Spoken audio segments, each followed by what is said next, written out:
The name of Dave Pakman's new video is Hey MAGA, notice how we aren't rioting and screaming fraud? Okay, the personal enslavement propaganda is so complete that leftist statist propagandists like Dave Pakman, which we're about to see, have to resort to virtue signaling about how stellar they are in passively accepting the fictional pixie dust called the peaceful transfer of power. Listen to this. I want to call attention to the obvious expected reality the day after the presidential election.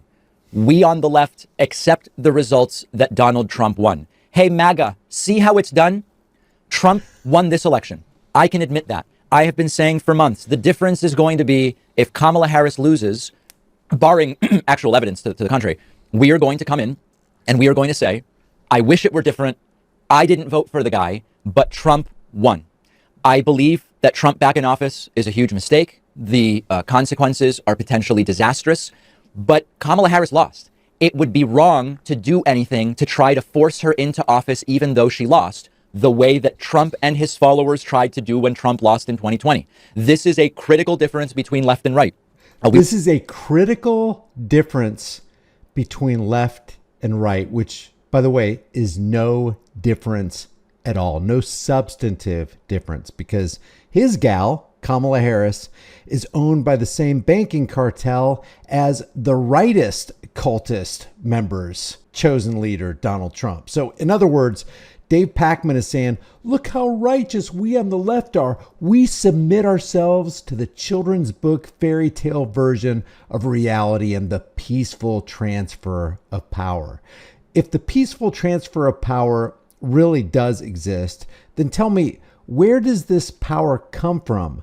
How is it demonstrated that this power actually exists outside of just take our word for it, just believe us, there is a peaceful transfer of power. It's going to go from Joe Biden to Donald Trump. How does that happen? How do we observe that? Is this a reality in our lives, or is this a fiction that the propagandists want us to believe so that we can stay in our slave camps on our plantations, thinking that we have the power to alter our reality through something called the vote? We were joking. We're going to find out on election day. Does Trump win, or was it rigged? And of course, Trump and his followers spent years spreading conspiracy theories about rigged elections and fraud and stolen votes and all of that. And here we are. We accept that Trump won because that's how democracy works. That's how democracy works. Can you demonstrate democracy? Can you quantify it? Can you qualify it? Can you even define what democracy is? Because the founding fathers said democracy is, for example, two wolves and a lamb deciding on what to have for dinner, or democracy is the tyranny of the majority. Is democracy something that we really want to fight for and keep around for any length of time? Is it good for humanity, this democracy, since under democracy we've had tons of wars and lost many, many millions of lives? Exactly what he and his supporters refused to do when he lost in 2020. For 4 years, Trump and MAGA have worked to delegitimize elections, insisting they won in 2020. Trump arguing that he should be president anyway when he lost in 2020. And now the American people have had their say. Tens of millions of Americans want the wannabe dictator. That's the reality. And we're not going out and rioting in the streets. We're not storming government buildings. We're not sending angry mobs to harass election officials or coming up with slates of fake electors. So he's saying, look how virtuous and righteous we, the Democrat, leftist, statist propagandists are. We're not doing all these things that you would have done. So again, this becomes a wedge issue, a nonsensical wedge issue, while the real owners of this company, it's a corporation. Don't forget, Title 28, Section 3002, 15A. It's in the U.S. Code. United States means federal corporation. This federal corporate entity and the owners of this federal corporate entity are rubbing their hands together going, keep on going, Dave Pakman. Keep on going, Benny Johnson. Keep on going, Donald Trump and everybody who supports Donald Trump, like Dana White and Joe Rogan and the Nelk boys, and keep on going, Midas Touch on the left, and keep on going, all you young Turks. We love it when you do this because you sow seeds of division between the left and the right, exactly the way we want it, so we can continue to separate you and divide you and conquer you, simple-minded Americans. Everybody we got to wake up. We got to wake up to the evils of propaganda. Propaganda is set in place by the social engineers and the psychological operators to wear you down and get you to voluntarily let go of your integrity, to walk away from your principles, to vote for and give your consent to people that you know are psychopathic political puppets who are dangling on the strings of banksters and corporate interest groups and lobbyist groups and corporations and big pharma cartels. You know this. It's demonstrable.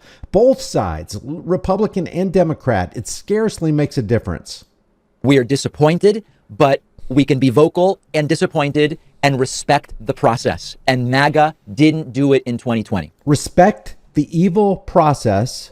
Think about what Dave Pakman, and not just him, not just leftist propagandists on the Democrat side, like Brian Tyler Cohen and Dave Pakman and the Young Turks, who call themselves progressives, but also people on the right. This whole thing keeps him monetized. It keeps the Benny Johnsons of the world monetized, and the Russell Brands of the world, and the Steven Crowders and the Alex Joneses of the world. It keeps them monetized because they continue to foment the left versus right divide that is serving to destroy America, not to save America. And we do the same things over and over every election cycle, expecting a different result. What do you expect from politics when it is literally put in place to divide us, to tap into our tribal instincts and get us to be against each other while we ignore what is really going on? The banksters who really control and pull the strings. Now, there is another side to this. I'm already getting the threats. I have people writing to me saying, David, you've got to get it. You should leave the country because now you are the target. And everybody that does what you do are going to be the target. Give me a break.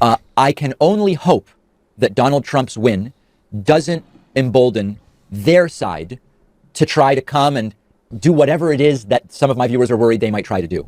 And similarly, just because we accept the results doesn't mean we're okay with everything that comes next. Marco Rubio, you'll see later in the show, is now arguing Trump has a mandate to do whatever the hell he wants because of a landslide victory.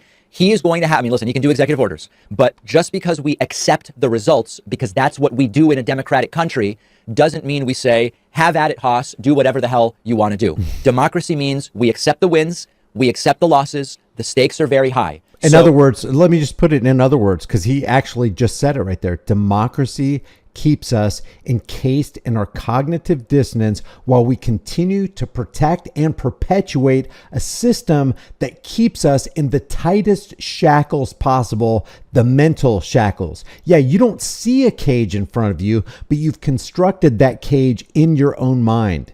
It is a rare person who will free themselves from the shackles of this political psychopathic circus, and nobody on the left is doing it. Nobody on the right is doing it, because while you're still on the left and you're still on the right, you're still embroiled in and shackled by the psychological operators and the social engineers who've constructed this mental framework.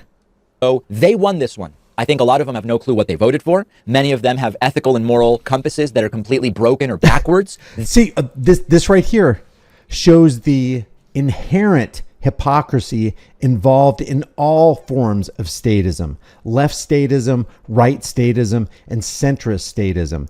Any kind of criticism that they could lob against the other side comes right back at them and can equally apply to them. They say that the MAGA people are just cult members following a cult leader, and the MAGA side can rightly say, just like they just rightly pointed out that they're following a cult leader, the MAGA side can also say, say, well, you're following Kamala Harris or Joe Biden. That is your cult leader. So both sides, if you're promoting them, if you're spending your time and effort and energy to go out and vote for them and support them and speak on behalf of them, you are in a cult. You're in the leftist cult or you're in the rightist cult, but you're in a cult nonetheless. So when he lobs a criticism against them, that same thing can rightly come upon him and he doesn't realize it because of cognitive dissonance. But if you want to maintain a moral, mental consistency, you have to say what you just said about the other side also applies to you.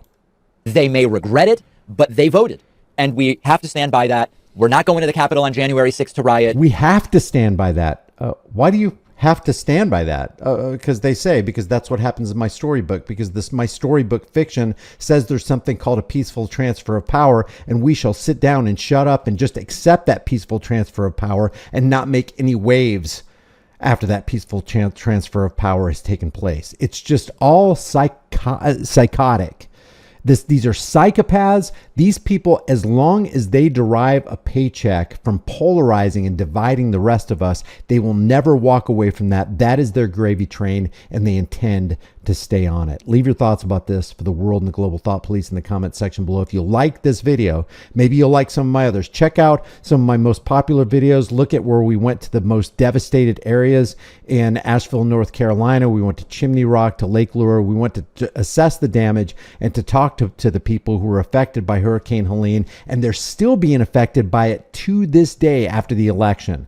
So subscribe, hit the bell notification icon, give it a thumbs up, share it with everybody you know. Subscribe to my email list through my website, highimpactflix.com. Check out my police accountability channel called Here's the Deal, and I will see you in the next video.